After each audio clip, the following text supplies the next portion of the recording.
Hello, c'est Greg, j'espère que tu vas bien et je te souhaite la bienvenue dans cette vidéo. Si tu viens de me découvrir, moi je m'appelle Greg, je suis marchand de biens et mon activité principale c'est d'acheter et de revendre des biens immobiliers. Donc si ce sujet t'intéresse, n'hésite pas à t'abonner à la chaîne. Alors aujourd'hui, on va aborder un sujet qui est intéressant à prendre en compte quand tu vas vouloir te positionner sur des opérations d'achat-revente de biens immobiliers. C'est en fait comment est-ce qu'on peut faire pour se positionner sur plusieurs projets en même temps.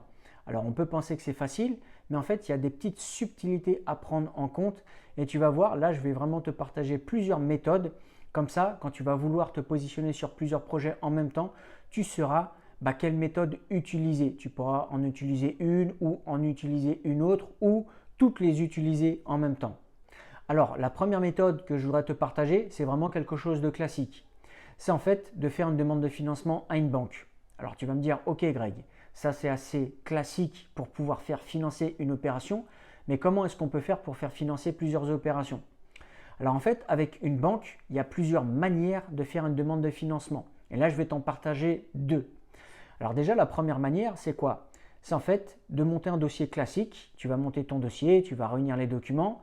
La banque, elle va analyser ton projet, elle va analyser le porteur du projet, les risques, la rentabilité, etc., etc. Elle va te dire, ok, moi, soit je finance pas. Alors, en général, comment ça se passe aussi, ces demandes de financement? Toi, tu vas monter ton dossier, tu vas donner le dossier au directeur de la banque. Lui, il va analyser le dossier, tout du moins, on va dire, il va monter le dossier. Si c'est un projet qui n'a pas un coût très élevé, le dossier va être envoyé à la direction régionale et c'est le directeur régional qui va prendre la décision, qui va te dire ok, moi je donne un avis favorable pour le financement ou je donne un avis défavorable. Là on part du principe où l'avis il est favorable, ok. Ensuite, si par exemple ton projet il a vraiment un coût très très élevé, quand je dis très élevé, c'est par exemple, je ne sais pas, 700 000, 800 000 ou même plus, là ce ne sera pas le directeur régional qui va donner un avis favorable. Le dossier, il va aller directement au comité de crédit, c'est-à-dire au siège. Et c'est eux vraiment qui vont prendre la décision. Le truc, c'est que quand tu fais ces demandes de financement-là, à chaque fois, tu es obligé de monter un dossier complet. Et ça, ça peut prendre du temps. Je sais qu'il y a certains confrères marchands de biens, des fois, ils ont obtenu des financements à l'espace de 5-6 mois, ce qui est quand même très très long. Là, dernièrement, j'ai fait une demande de financement, je l'ai obtenu en l'espace de 2 mois et demi, 3 mois, ce qui est quand même assez court en termes de marchand de biens. Et je t'avouerai que ça, c'est vraiment l'idéal. Mais ça ne se passe pas tout le temps comme ça. Parfois, ça peut prendre un petit peu de temps. Et ça peut être aussi un inconvénient pour pouvoir se positionner sur plusieurs projets en même temps. Et le truc, c'est que si à chaque fois tu dois monter un dossier, déjà d'une, ça prend du temps. Et de deux, si vraiment tu présentes des projets qui ont quand même un coût assez élevé, la banque, elle va te dire quoi? Elle va te dire, ok, nous, on vous finance un projet ou deux maximum. Mais après, pour pouvoir financer d'autres projets, on va vous demander de finaliser un projet pour en financer un nouveau. Et c'est à partir de ce moment-là où tu pourras peut-être basculer sur une autre méthode. Mais avant de t'expliquer la deuxième méthode, je voudrais t'expliquer aussi la deuxième façon de faire une demande de financement à une banque. Donc la première façon, on l'a vu, c'est en fait de monter un dossier, tu présentes ton projet, ils analysent le projet, le porteur du projet, les risques, etc., etc. Et ils te disent soit c'est favorable, soit c'est défavorable. Mais en fait, il y a une deuxième façon aussi de faire une demande de financement à la banque, c'est en fait de demander l'ouverture d'une ligne de crédit. Et ça peut être intéressant, ça a plusieurs avantages. En fait, demander l'ouverture de ligne de crédit, quels sont les avantages?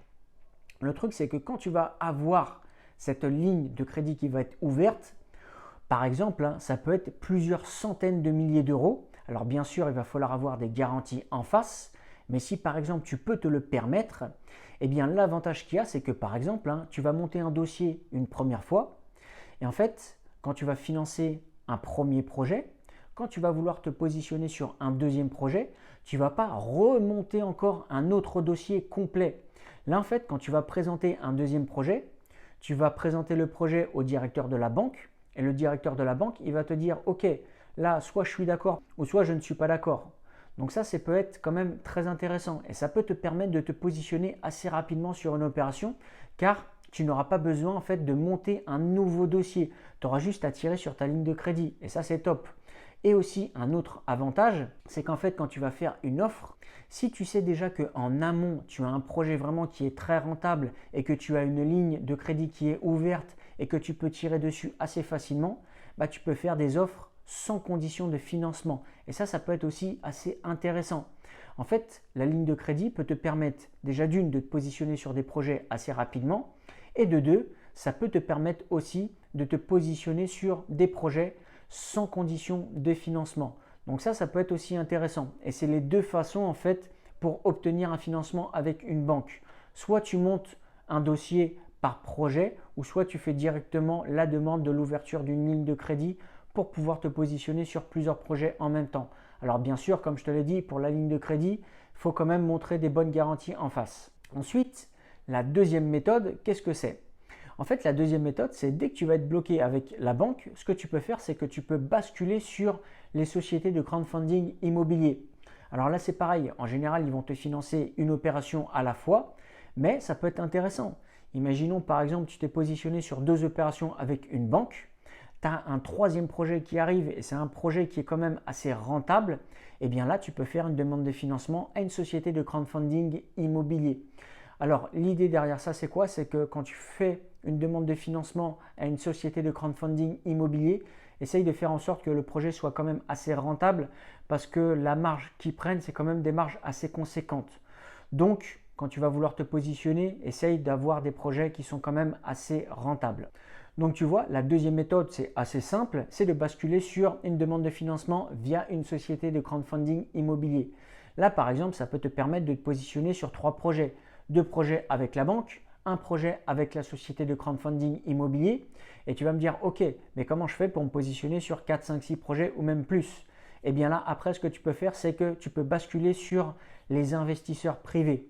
L'idée derrière ça, c'est bien sûr de trouver des investisseurs ou même d'autres marchands de biens qui en fait ont assez de liquidité pour pouvoir se positionner sur des projets.